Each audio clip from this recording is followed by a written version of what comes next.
Hello, hello. Welcome back to Scale with Clarity. So today's episode, I'm tackling a topic that doesn't get enough attention, in my opinion. It's the intersection of marriage and entrepreneurship. I know when I went out on my own, the conversations I had with my husband, the ones I continue to have with him and his corporate job, me taking the entrepreneurship route, the risks that we want to take, the income that we want to commit to. It's an ongoing conversation, one that I've continued to learn about myself, that's continued to grow our relationship, and has continued to place an emphasis on the communication that we need to have. So I'm really excited to have Kathy Rushing on the podcast. She's a former marriage and family therapist turned relationship coach who knows firsthand the challenges and opportunities of building a business alongside your spouse. Kathy shares her personal journey, the struggles she and her husband faced as entrepreneurs, and also introduces her powerful CRAVE framework. It's a guide for communication, connection, and vision in relationships. So we get into all of that in this episode. And if you've ever wondered how to balance love and business without losing either, you're in the right place. So let's jump in. Welcome to Scale with Clarity, the podcast for entrepreneurs who are building a business and a life that actually feels good. I'm Brooke Cunninger, fractional CFO, strategist, and mom of three. And I've learned that scaling isn't just about hitting revenue milestones. It's about finding alignment between your big vision and your everyday reality. Each week, you'll hear honest conversations with founders who are redefining success on their own terms. We'll talk about the pivots, the aha moments, and the tough decisions behind the scenes. Plus, the surprising ways entrepreneurship becomes the greatest personal growth journey of all. Whether you're dreaming of leaving corporate, navigating the messy middle, or trying to grow without burning out, this show is here to help you scale with more clarity, confidence, and ease. Because building a business should expand you, not deplete you. Let's scale with clarity together.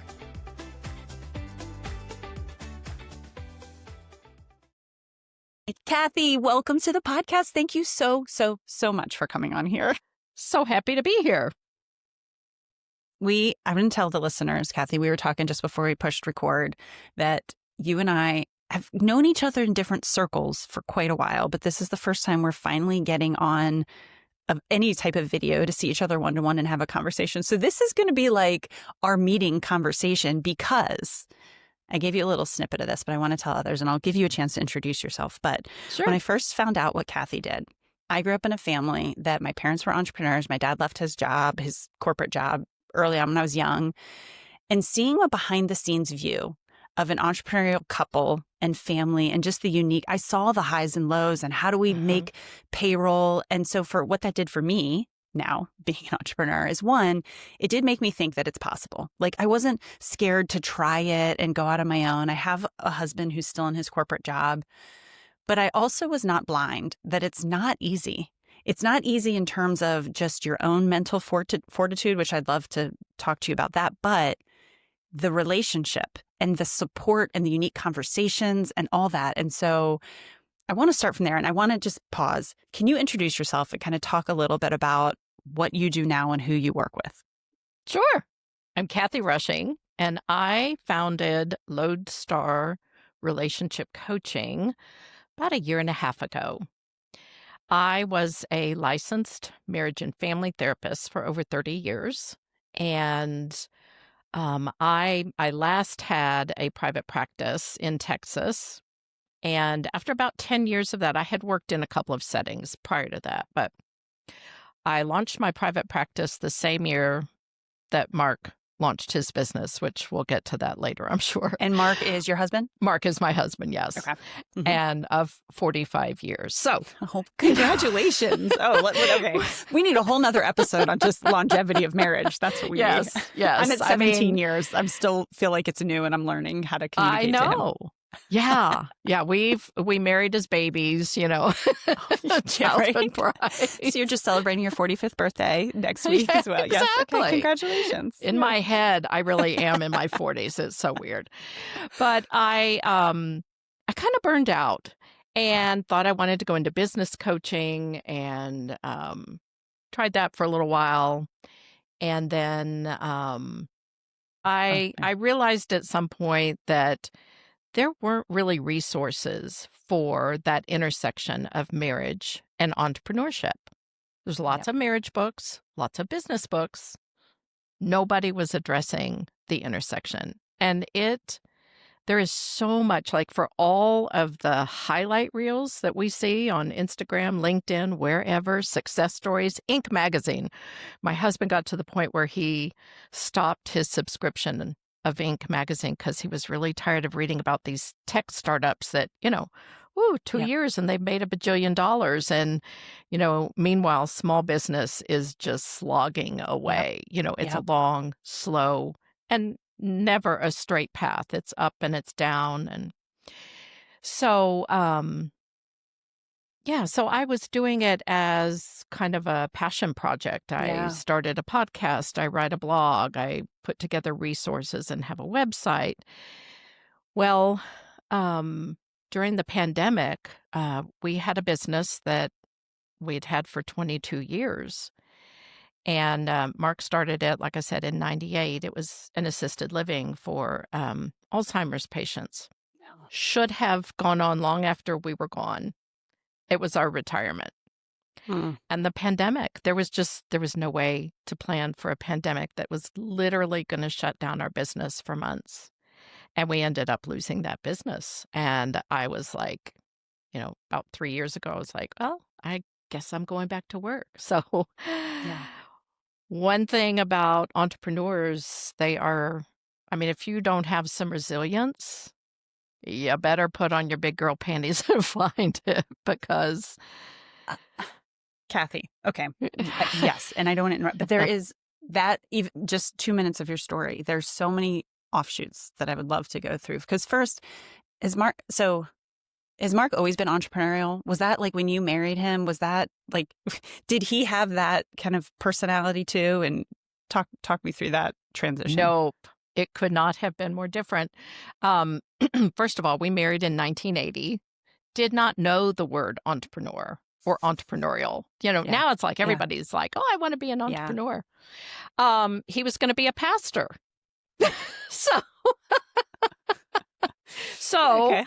Yeah. I was in graduate school. He went to seminary and he finished seminary. And but about, I don't remember how far into seminary, maybe in his first year, he announced one day, I think I want to start a church. I'm like, what does that even mean? My plan was I wanted to work like maybe in a church counseling center or something like that, a faith-based counseling center, perhaps. I'm like, starting a church. I don't think they're going to be big enough for a counseling center. So I actually got my degree at the University of North Texas. He finished up. It was kind of a process, but we did go to California and started a church.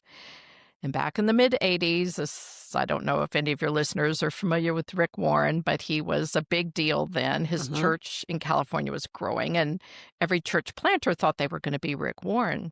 And it was hard work. So that was really our first entrepreneurial venture without knowing it. Yeah. Did you grow up in an entrepreneurial family, or was this like when he came to you with this idea, were you like, what was the nervous system like? Were you like, can we do this? Or you're like, let's try it? No, it was ignorant. It was as ignorant as ignorance could be. is bliss, truly, right? Yeah. It was. No, my dad was an engineer. My mom, stay-at-home mom. Yeah. No, there was not an ounce of entrepreneurial anything. But I had a sense pretty early on that I didn't really want to work for anyone else. But again, I didn't have a name for it. I'm just like, I could be kind of bossy, and I wanted to be my own boss. I can be bossy. Don't want to be bossed around, though. Hey, you're very clear on yourself at an early age. I like that. Yes. And I mean, I envisioned myself, working in a private practice. But I didn't think of that like a business. So I didn't take any business classes or anything like that. And I didn't really have any guidance at that time. My parents had divorced my senior year. Dad was gone, out of the picture. Mom was falling apart. So it was just me trying to, kind of work my way through the world. So no, I had no idea what that was, nor did Mark. He didn't really have an example of that either. And so we did that for a few years, and then We ended up closing the church because we had a couple of key families who moved.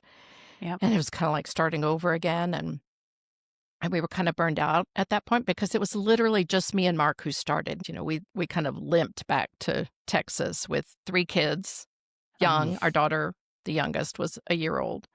Oh my Moved God. in with my in-laws in a 1,500 square foot house. Oh my goodness. It was so fun.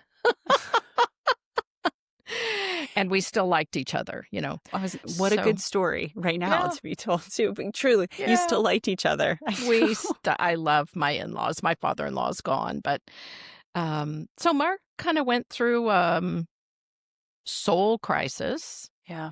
and career crisis, and a neighbor told him about it was a postgraduate certification that you could get if you already had a degree.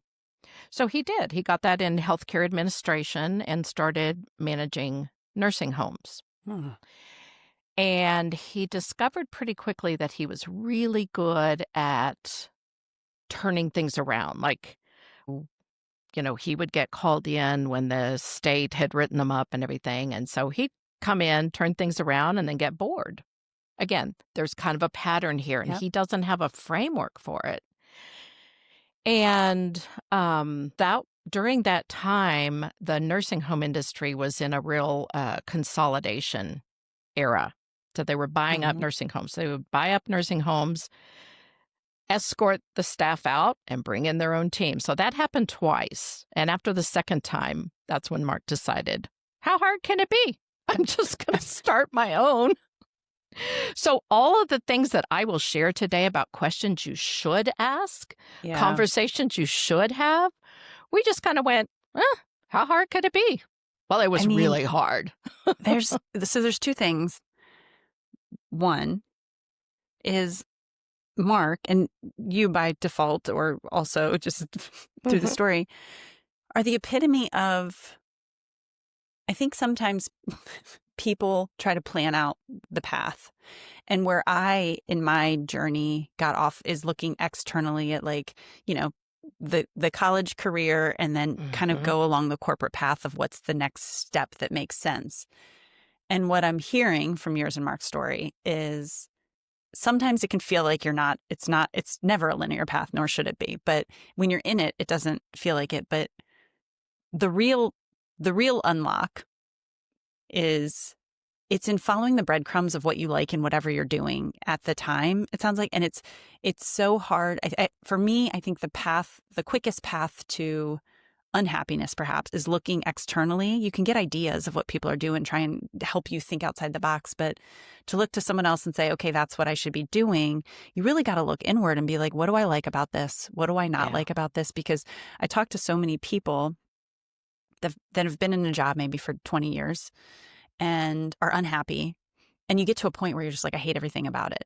But I like to maybe argue, and perhaps I'm wrong with this, but there's something in that has kept you, that had you choose it in the first place, or that kept you there. So if you can practice the art of looking internally and saying, what is it? Is it the people? Is it the industry? Is it the type of work I'm doing? And so for you and Mark's story, what I'm hearing is it was perhaps the industry, because then you guys went on to, to stay in a similar industry, but I like turning around things. I get unhappy when it's like more stagnant and stay same. So there's like pieces in there that you can kind of pull out, but it's a real internal learning of like, what is it? What do I like and what do I don't like? Does that resonate? Does that make sense? Do you agree with that? Oh, it does. I think, and Mark would heartily agree with this, because he is definitely the entrepreneur. I am a solopreneur. I have zero desire to ever build something with employees. Our assisted living had almost 300 employees. Wow. At its peak. And one of the things that we would both say is that self-awareness,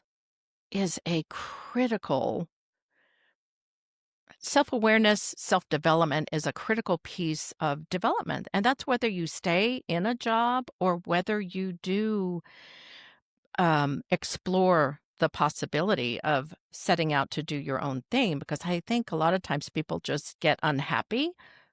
I'm going to go do my own thing. Yeah. but they have no self-awareness about their strengths or about their blind spots. Yes. They just go and Yes. do it, and then they're Yeah. drowning and they don't understand.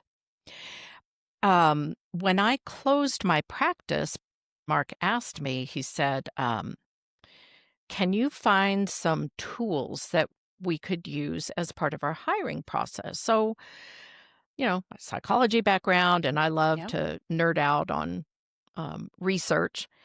And so I found this company called TTI, Target Training International. They're in Phoenix. And they put out the DISC, and Mm-hmm. they put out an assessment called Motivators. They have a whole suite of different tools that can be used in business for talent selection, onboarding, that sort of thing. So the first thing I did is I got certified in the DISC profile, Mm-hmm. DISC. Yep. See. If Yep. anyone has never taken that, it's there's lots of personality things you can do, but what I like about the DISC is it's 4 dimensions, so it's pretty easy to wrap your head around Mm-hmm. what the different dimensions are, and it's really useful. I use it with couples. I have a package called Uniquely Us, where each person takes this, and then we talk about their communication styles, because it was such a profound aha moment for Mm-hmm. Mark when I gave Yeah. him the disc. So D is dominance, and he was not 100%, but maybe 99%, which dominance, the high D is the driver. They think fast, walk fast, talk Yeah. fast. And they tend to be your entrepreneurs. Now, you can find entrepreneurs in any of the 4 dimensions, but there's a plethora that are Yeah. high Ds. Yeah.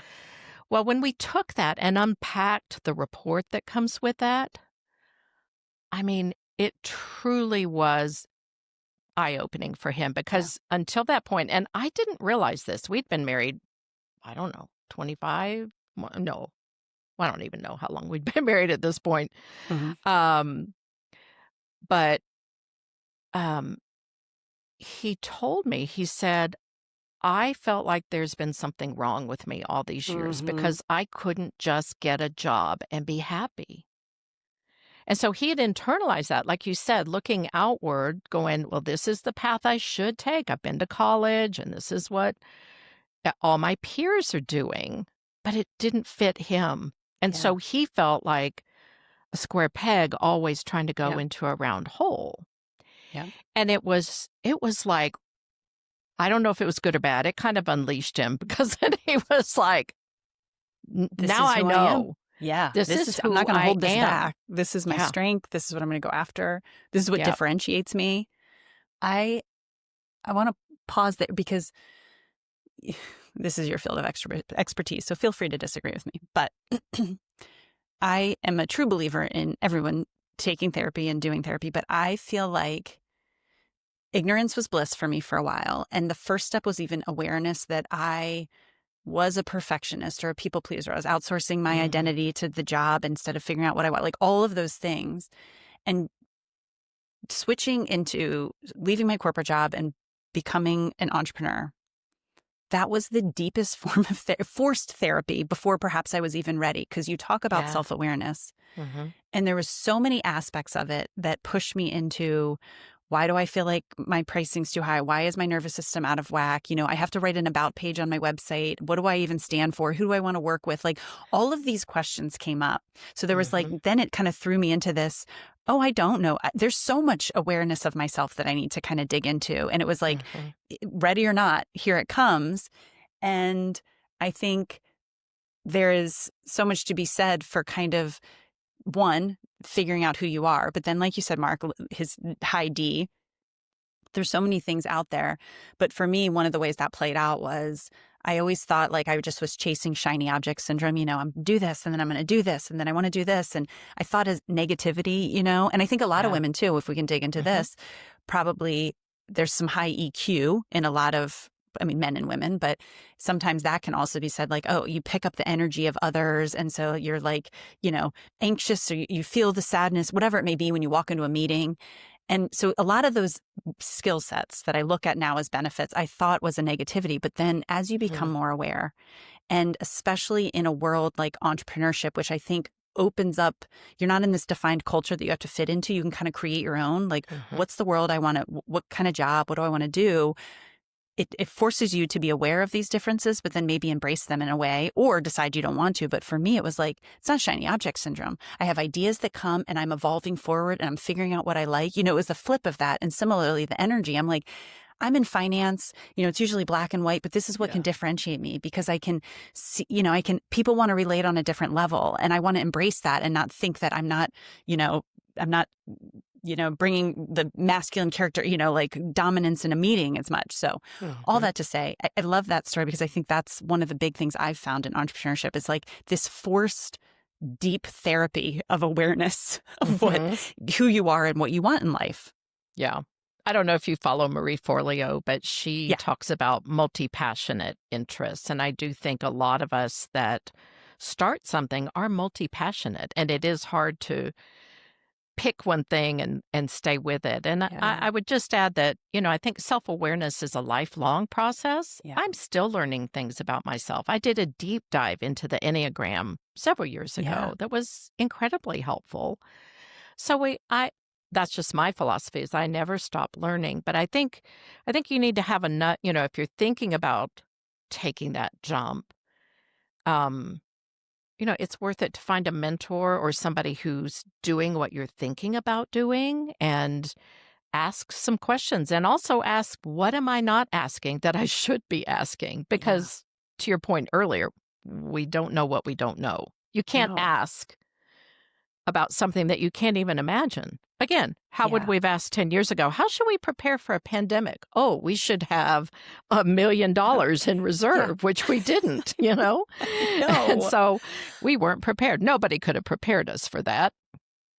I love that, Kathy. And so on that topic too, I love you not only have a education background and specialty, but you've lived it too in terms of entrepreneurship and your husband and you both starting things and kind of going through the conversations that need to happen. So you just mentioned those that are thinking of leaving and how can you prepare yourself? What are some of the things if somebody is, I'm going to paint the picture of the person, is maybe in a corporate job, husband or spouse, I should say spouse that is also in a corporate job. One of you is thinking of leaving. You're like, I'm unhappy. I don't know. I'm a little nervous to jump, but this is not for me. I've always wanted to do this. You have a spouse that is very steadfast in the quote safe route. What are some things, and I always say I was blissfully unaware, you know, you jump and then you figure it out, but perhaps what are some things you should think about that will, I don't want to say put a strain, but it's going to be a different conversation you're going to start having. What are some things that maybe couples can help prepare them, if that's even a thing that you can do before you make the jump?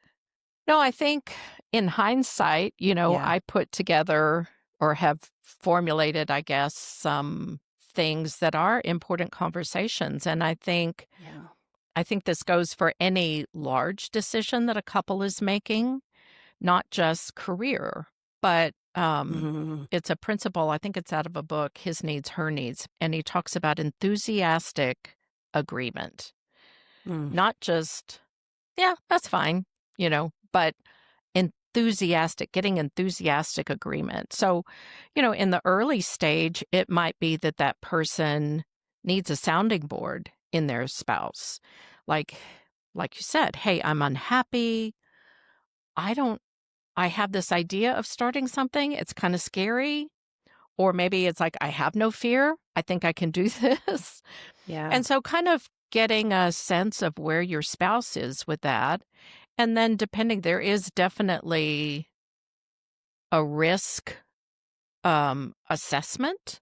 Most entrepreneurs will say that people perceive them, I think, as taking big risks.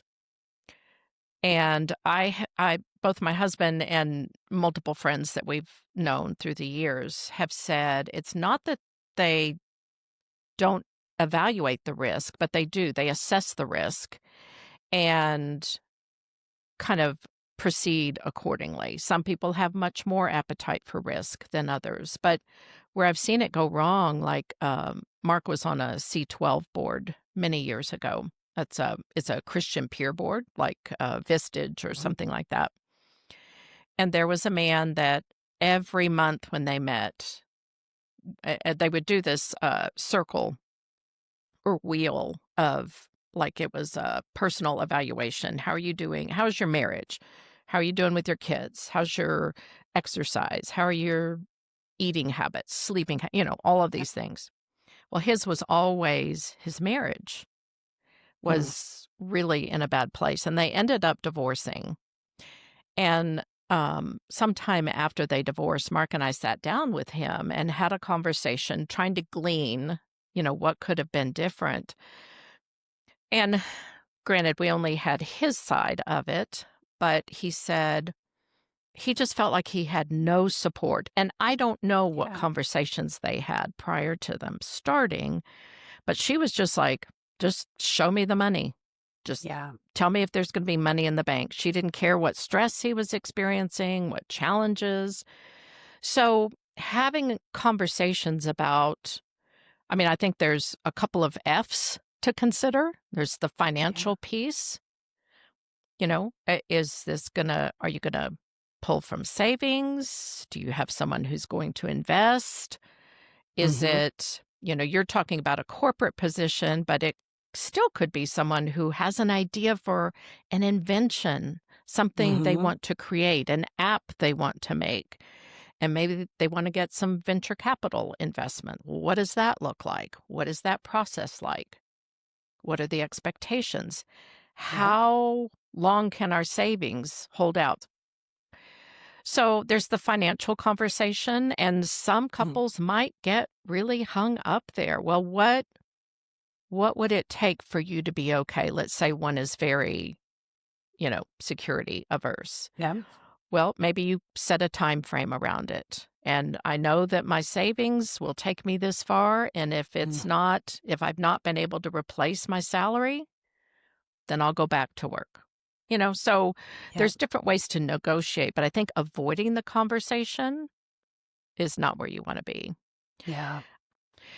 Yeah. Um, I think it's important to have a mentor or someone, maybe they're not, like a formal mentor, but maybe someone who is already doing this.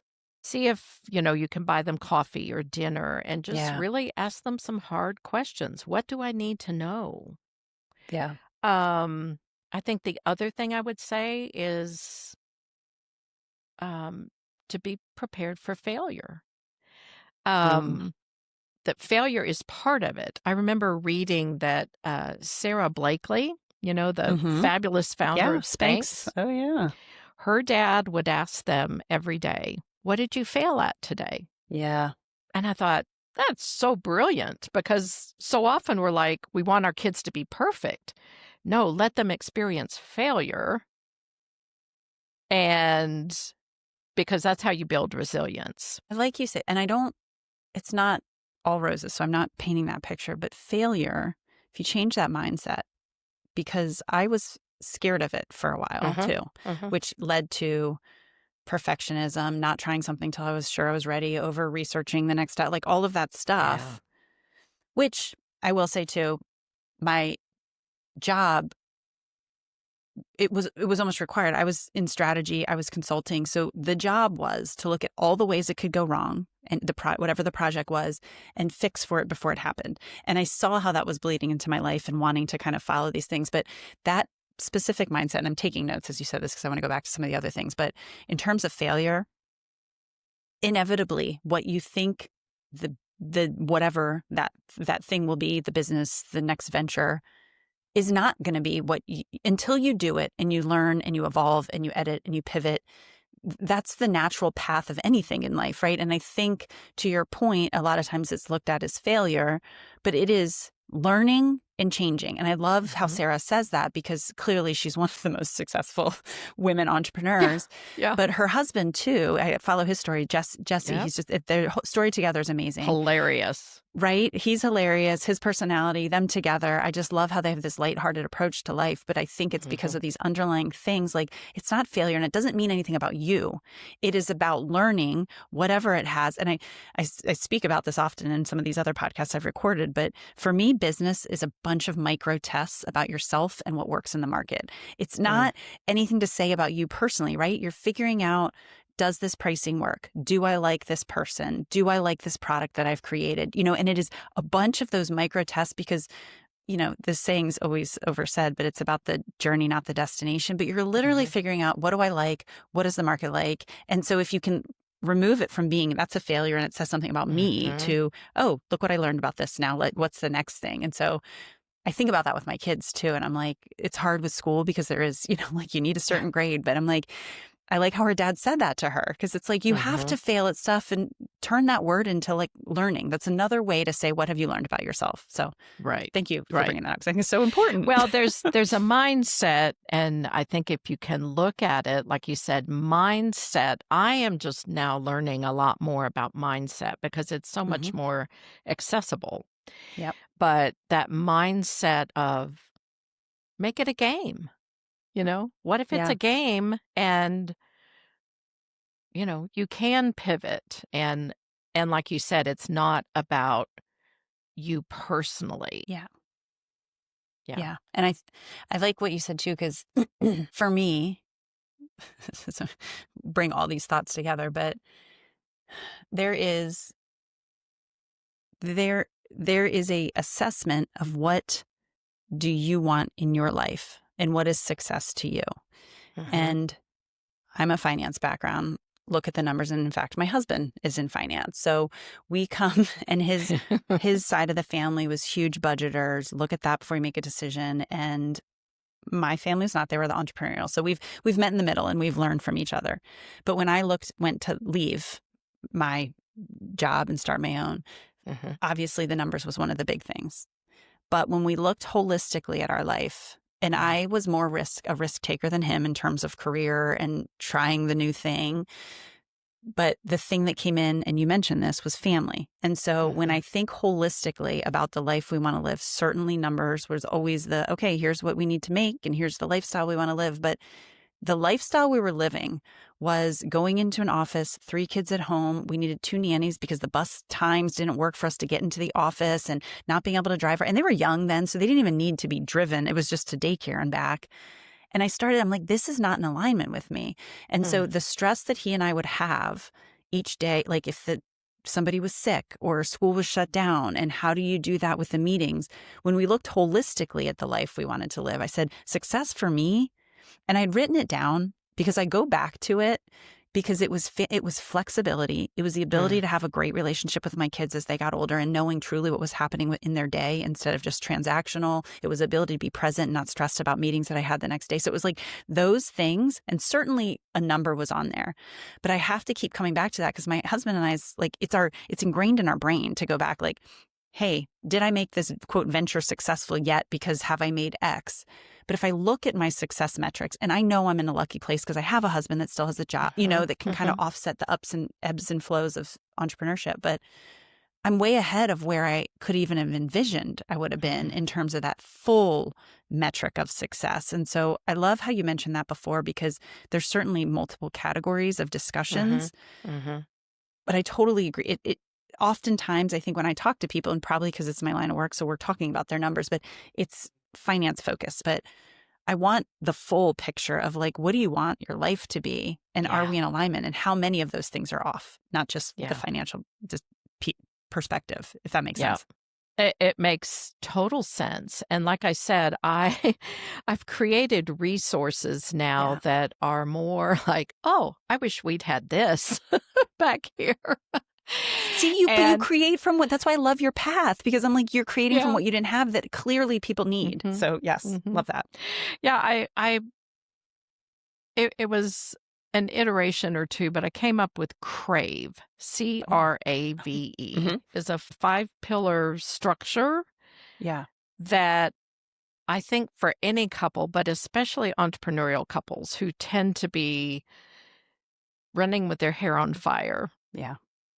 And you would probably say that even though you had two nannies, your day was perhaps more manageable than it is now. I mean, there's the trade-off for the Yeah. whole, like you said, the whole banana. Yeah. Yeah. um, but you're clear about alignment. That's a good And point. You're I right. Because think sometimes my brain feels like it's in overdrive, but it's because now I'm in charge and doing the scheduling. But I want to, that's in alignment with me, even though the head sometimes feels like it's yeah. more, but it's not burnout and stress. It's just load, I guess, It's like you're mental load. trading, Yes. trading Yeah. off, right? Yeah. So vision is the V in CRAVE. CRAVE is communication, Uh-huh. rhythms and rituals that connect, affirmation and appreciation, vision, and then E is energy. Because I mean, that's Oh. our resource.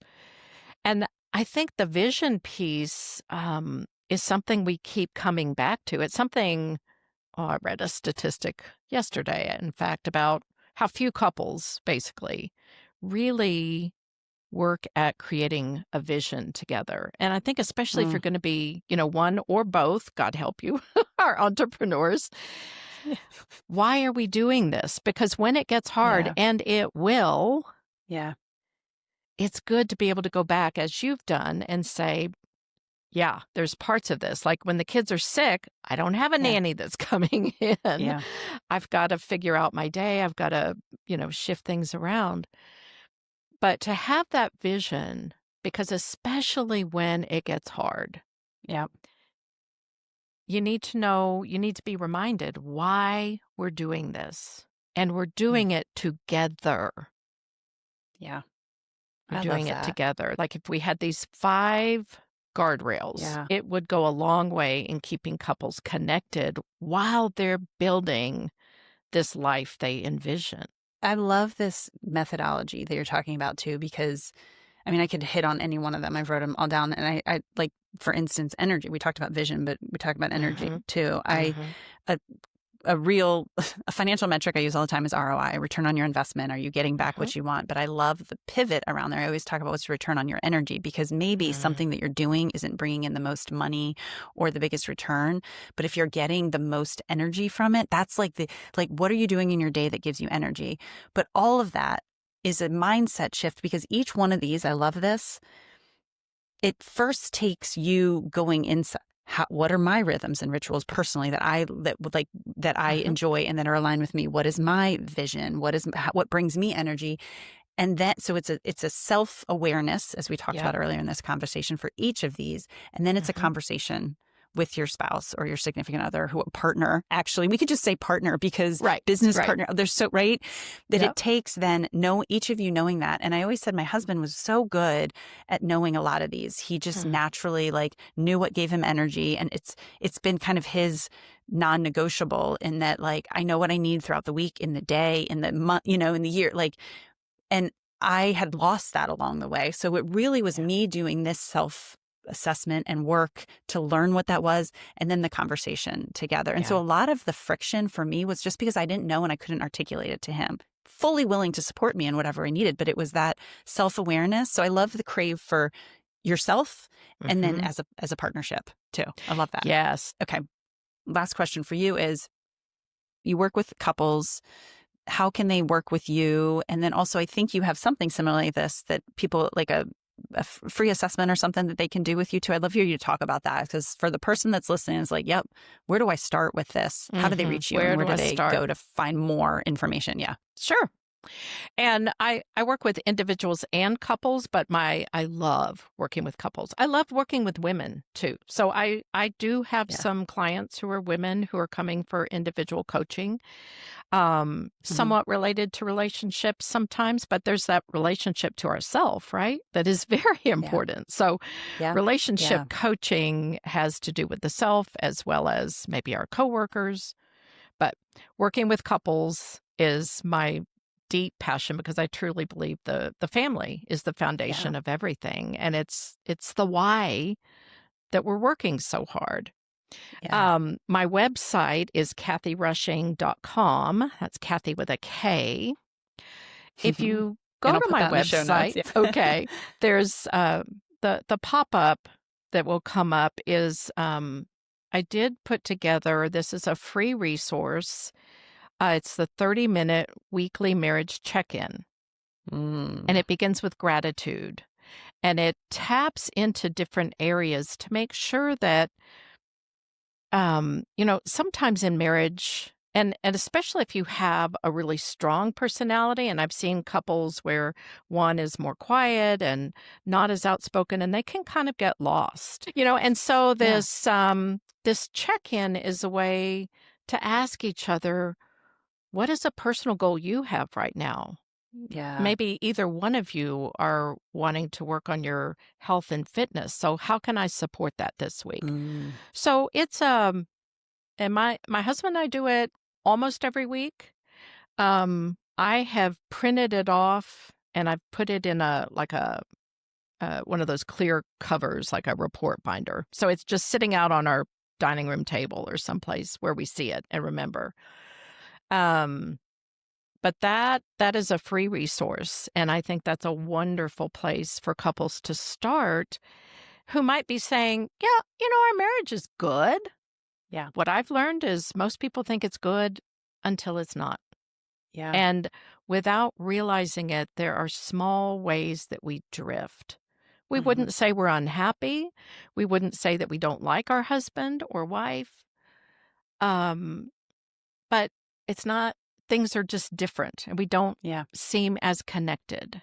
And certainly the entrepreneur life can kind of fuel that fire because there's no whistle that goes off. Day is over, and so it's a way to touch base on several really key areas to stay connected, whether you're an entrepreneur, whether you're working in corporate, whether you're in leadership. I would say high achieving parent couples. That can busy parent. And that is like becomes transactional after, because you're just in the motion, you're missing, you're passing each other, you're handing off. Do you have the kids? Who's got the lunch? Who's going to the parents' night out or whatever? And you wait until the quote time, but the kids are there all, you don't have your quiet time. So I love this not only as a reminder that, there's stuff besides the transactional and it's important to cover, but as a prompt of the different topics of checking in with the other person in a, before it becomes an issue, obviously, but very things proactive, like you use the gym, as an example is before that becomes a, where you're, what's the word I'm looking for? You start getting frustrated with your partner, but you haven't even talked about it. So I like this is just like before there's underlying anger or resentment's the word I'm looking for. It's a conversation at the start. So I love that. And they can find that on your website, kathyrushing.com. I will put that on the show notes, and you're on all the social channels too, LinkedIn. I'm on primarily LinkedIn. Thank you. I couldn't agree more with all this. I told you at the beginning of this, like, I see it in entrepreneurs. There is stresses that come. I grew up with it. Parents are still lovingly married, not to say, but it's a unique beast. And now I see the different conversations my husband and I are having after we've gone, but one of us is corporate, one of us is not. And so it doesn't matter the change, but I think there's unique conversations around specifically kind of the job and what do we need to have around that. But so I love what you're doing, and thank you for sharing all of that. And I know that there's so much more to dive into, like you said, resources and just conversations that are unique to you and your spouse or your partner in whatever way. And I'm so happy is not the right word, but that you're out there kind of in that niche that it's so needed, in identifying that, because I think it can feel like a really lonely place sometimes if you don't find your people. Sure. And so you're out there supporting them. So thank you. Thank you for You're being so on welcome. the podcast and saying. Thank you for having me, Brooke. It's been delightful. I appreciate you.